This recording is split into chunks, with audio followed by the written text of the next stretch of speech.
October 28, 2021, Mark Zuckerberg stands on stage at Facebook Connect, the company's annual conference. He's wearing a black t-shirt, his expression is serious, and he's about to make an announcement that will cost him $70 billion in market value and turn him into the most mocked CEO in Silicon Valley. "We are a metaverse company now," he declares. "Facebook is dead. The future is Meta.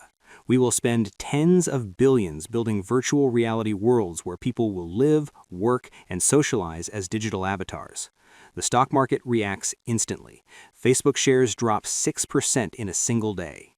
Analysts are skeptical. Employees are confused. The media smells blood. But here's what nobody understood. Mark Zuckerberg wasn't pivoting to the metaverse. He was executing the most elaborate misdirection in tech history. And while the world spent 3 years mocking him for burning money on cartoon avatars with no legs, Zuckerberg was quietly building the largest artificial intelligence infrastructure on the planet. By the time people realized what he'd done, it was too late. Meta had already won the AI race. And Zuckerberg? He just pulled off one of the greatest strategic pivots in business history. This is the story of how the dumbest bet in tech turned out to be genius. Let's start with what everyone saw. In 2021, Facebook was in crisis. The company had been battered by scandals, Cambridge Analytica, election interference, teen mental health concerns, whistleblower Frances Haugen testifying to Congress. Regulators were circling, antitrust investigations were intensifying, and most dangerously, young users were abandoning Facebook for TikTok. The platform that had defined social media for 15 years was becoming uncool. Zuckerberg needed a reset, a rebrand, a new narrative, so he gave them the metaverse. The pitch was ambitious. Meta would build a fully immersive virtual reality platform where users could interact as avatars. Imagine attending meetings as a floating torso, shopping in virtual stores, attending concerts as a cartoon version of yourself. Zuckerberg showed demos, clunky avatars with dead eyes and no legs hovering in bland virtual conference rooms. The internet erupted in mockery. Saturday Night Live did sketches, memes flooded Twitter. Even Meta employees were skeptical. But Zuckerberg doubled down. He announced Reality Labs, Meta's VR division, would spend $10 billion per year building the metaverse. $10 billion every year, with no clear path to revenue. And then the losses started. In 2022, Reality Labs lost $13 billion. In 2023, another $16 billion. By 2024, the total was over $46 billion. $46 billion spent on a product almost no one used. Meta's flagship VR headset, the Quest, was selling modestly, maybe 10 million units per year, but the actual metaverse platforms were ghost towns. Horizon Worlds, Meta's social VR app, had fewer than 200,000 monthly active users. For context, Facebook had 3 billion. The metaverse wasn't just failing, it was an expensive, public embarrassment. Wall Street turned on Zuckerberg. Meta's stock, which had peaked at $378 in September 2021, collapsed to a low of $88 by November 2022. The company lost $700 billion in market value, 70% of its worth gone. Investors demanded Zuckerberg step down or at least reduce his voting control. Employees started calling 2022 the year of efficiency after Zuckerberg announced layoffs. 11,000 people fired in November, another 10,000 in 2023. Meta, once the hottest company in tech, was now a cautionary tale. And the man responsible? Mark Zuckerberg, the CEO who bet the company on a science fiction fantasy. But here's what the headlines missed. While Zuckerberg was spending $46 billion on the metaverse, he was also spending another $30 billion on something else. Data centers, tens of thousands of Nvidia GPUs, massive server farms optimized for AI workloads. And nobody paid attention because everyone was too busy laughing at the cartoon avatars. Let's talk about what was actually happening behind the scenes. In 2022, while Meta's stock was cratering, Zuckerberg quietly assembled the largest AI research team outside of Google. He poached top researchers from DeepMind, OpenAI, and universities. He gave them blank checks and one directive: build the best large language models in the world. And critically, he told them to open source everything, not because he was altruistic, because he was strategic. In February 2023, Meta released Llama, a large language model comparable to GPT-3, and they gave it away for free, open source. Anyone could download it, modify it, use it commercially. OpenAI, which charged for access to GPT, was furious. Why would Meta give away technology worth billions of dollars? Because Zuckerberg understood something Sam Altman didn't. If AI becomes a winner-take-all market controlled by OpenAI and Microsoft, Meta loses. Facebook's entire business model depends on algorithmic content curation, showing users what to click.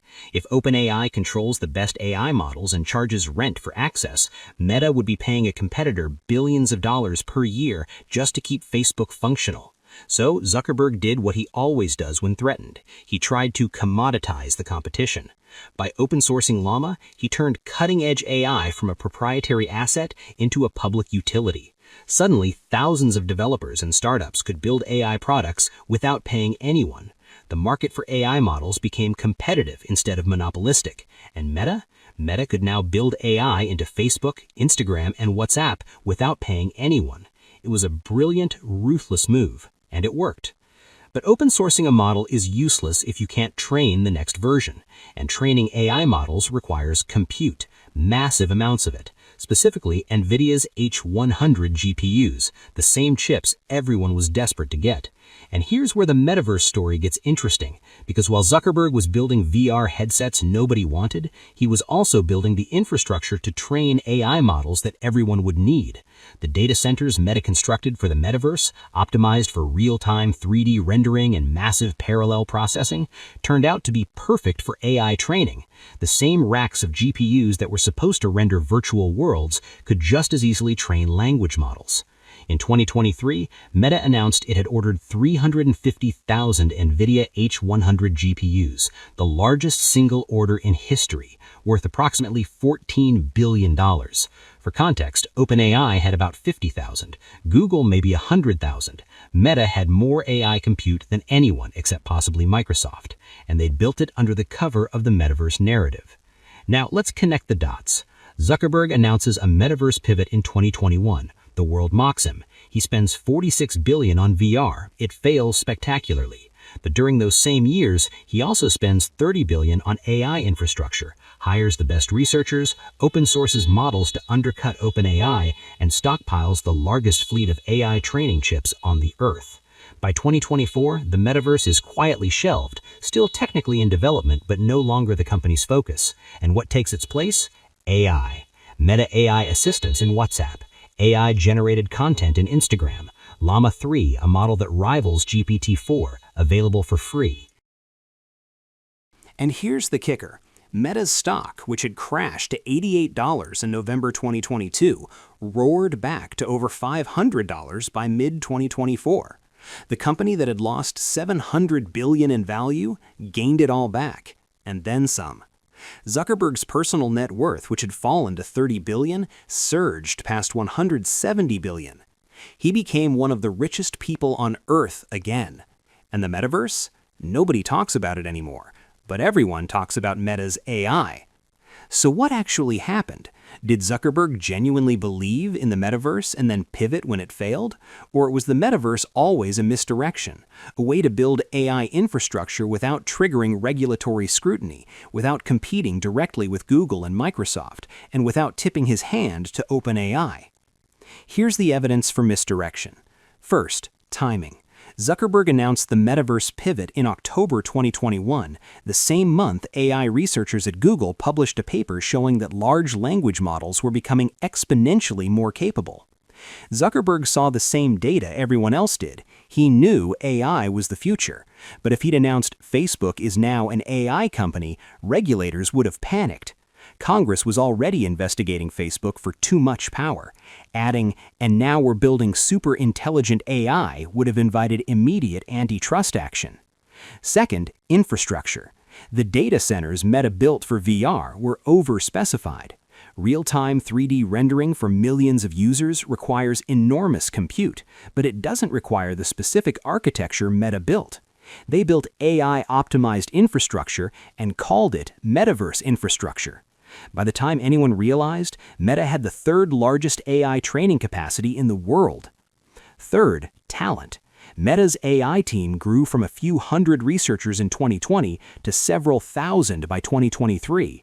You don't hire thousands of AI PhDs to build cartoon avatars. You hire them to train foundation models. But if you're publicly focused on the metaverse, nobody asks why you're hiring so many AI researchers. Fourth, open source. Releasing Llama made no sense if Meta was trying to monetize AI directly, but it made perfect sense if Meta's goal was to prevent OpenAI from monopolizing AI and charging Meta rent forever. Zuckerberg sacrificed short-term revenue to ensure long-term strategic independence. That's not a move you make unless you planned it from the start. And fifth, the pivot itself. In early 2024, Zuckerberg quietly stopped talking about the metaverse. No official announcement, no admission of failure, just a gradual shift in messaging. Suddenly, every Meta product demo featured AI. Instagram's algorithm was powered by AI, WhatsApp had an AI assistant, Facebook's ad targeting used advanced AI models. The metaverse wasn't dead, it was just irrelevant. And nobody questioned it because by then, AI was so obviously the future that Meta's pivot seemed natural. But here's the uncomfortable question. If Zuckerberg was playing 4D chess, why did he let Meta's stock crash? Why endure 3 years of humiliation, layoffs, and investor revolt? Why not just announce the AI strategy from the start? The answer is power.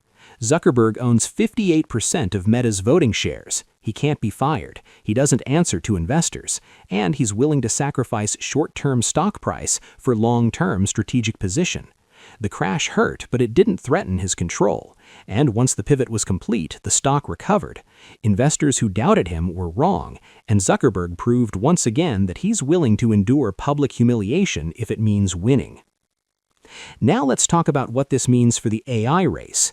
As of 2024, there are 3 companies with the resources to build frontier AI models: OpenAI, Microsoft, Google, and Meta. OpenAI has the models and the hype, but depends entirely on Microsoft for compute.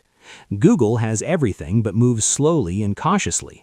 Meta has the compute, the talent, and a strategic advantage nobody expected. They're the only major AI player that doesn't need to monetize directly. Facebook and Instagram print money, $40 billion in profit per year. Meta can afford to give AI away for free because their business model doesn't depend on selling AI, it depends on selling ads, and AI makes ads more effective. This is the hidden brilliance of Zuckerberg's strategy.